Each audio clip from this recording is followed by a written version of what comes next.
দর্শক মুগ্ধতায় চট্টগ্রামে মঞ্চায়ন হলো নাটক সাজঘর। থিয়েটার ও থিয়েটার কর্মীদের নিয়ে লেখা নন্দিত কথা সাহিত্যিক হুমায়ুন আহমেদের সাজঘর উপন্যাসের নাট্যরূপ এটি। নগরীর থিয়েটার ইনস্টিটিউট মিলনায়তনে মঞ্চায়ন হয় এ নাটক।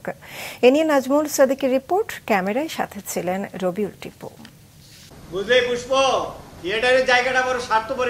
একটি ঘটনা বা গল্পের উপস্থাপন, তার সাথে সামঞ্জস্যপূর্ণ পোশাক আর নানা রঙের আলোক প্রক্ষেপণ সব যখন মঞ্চে একসাথে সুন্দর হয়ে ধরা দেয়, তখন ঘটনা, গল্প বা চরিত্র সবটা হয়ে ওঠে জীবন্ত।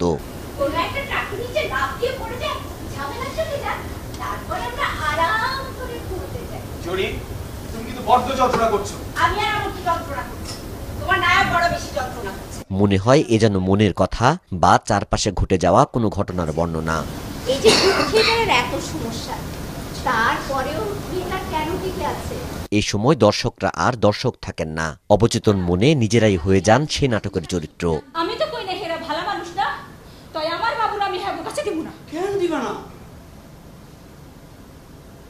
সেটা আপনি বুঝবেন না। বুঝাইয়া দাও।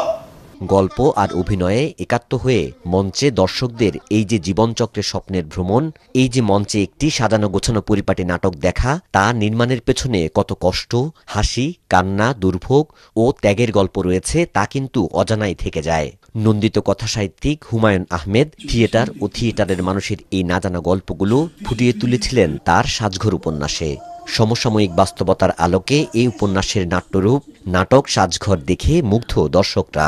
কাহিনীটাও মনে হয় আমার কাছে মনে হয়েছে খুব জীবনমুখী আর কি, বাস্তবভিত্তিক মনে হয়েছে। হুমায়ুন আহমেদের নাটক স্ক্রিপ্ট খুব ভালো ছিল, অভিনয় শিল্পীরাও তাদের সর্বোচ্চটা দিয়েছেন, খুবই ভালো।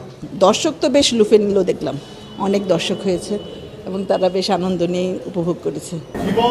সাজঘর মঞ্চনাটক দেখে নির্মাতা, অভিনয় শিল্পী ও দর্শকদের আত্মিক মেলবন্ধন ঘটবে। গ্রুপ থিয়েটার চর্চা সর্বোপরি নাট্যজগতের অগ্রযাত্রা অব্যাহত রাখতে যা প্রাণ হিসেবে কাজ করবে আশা নির্দেশকের। আমাদের দেশে থিয়েটারে এখনও সেরকম পেশাদারি কোনো রকম অ্যাসপেক্ট তৈরি হয়নি। সেই জায়গা থেকে থিয়েটারের মানুষগুলো যারা এখন থিয়েটারে লেগে আছে, পাশাপাশি থিয়েটারের যে ক্রাইসিসগুলো আছে সেই জিনিসটা আমার কাছে সবচেয়ে বেশি ইম্পর্টেন্ট। পাশাপাশি মিডিয়ার মানুষ সম্পর্কে বিভিন্ন রকমের কথাবার্তা থাকে, তো সেই তারাও যে মানুষ, তাদেরও যে ব্যক্তিগত জীবন আছে, সেই জীবনে যে টানাপোড়েন আছে, সেই জিনিসটা আস্তে হয়তো তাদের কিছুটা হলেও এখানে তার পরিষ্কার হতে পারে। সাজঘর নাটকের এটি প্রথম প্রদর্শনী, যা মঞ্চে এনেছে সুস্থ সাংস্কৃতিক চর্চা এবং গবেষণা সহযোগী প্রতিষ্ঠান স্কেচ গ্যালারি নন্দন। আমি যদি কোনো অন্যায় করে থাকি, নাজমুল সাদিকি, মাছরাঙা সংবাদ, চট্টগ্রাম। আমি পাবো, কিন্তু আমার লোপা টপা ওরা তো কোনো দোষ করেনি বাবা।